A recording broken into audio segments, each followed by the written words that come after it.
పేదలు పెత్తందారుల మధ్యన పోరంటూ చివరికి దెబ్బతిన్నటువంటి జగన్మోహన్ రెడ్డి నిజమైన పెత్తందారు అని మేము చెప్తున్న దానికి సాక్ష్యమని ఆంధ్రజ్యోతి ఒక వార్త ఫోకస్ చేసింది.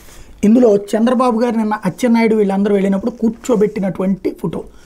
అదే సందర్భంలో జగన్మోహన్ రెడ్డి దగ్గర గెలిచినటువంటి ఎమ్మెల్యేలు ఎంపీలు వెళ్ళిన అందరినీ నుంచోబెట్టి మాట్లాడుతున్నటువంటి ఫోటో. ఓడినటువంటి వాళ్ళు గెలిచిన వాళ్ళు అందరూ అందులో ముగ్గురు కూర్చుని ఉన్నారు, మిగతా వాళ్ళందరూ నుంచుని ఉన్నారు. అంటే తన క్యాబిన్లో ఉన్నప్పుడు వెళ్ళుంటారు, అందరినీ అక్కడే కూర్చునేసి మాట్లాడేశారు.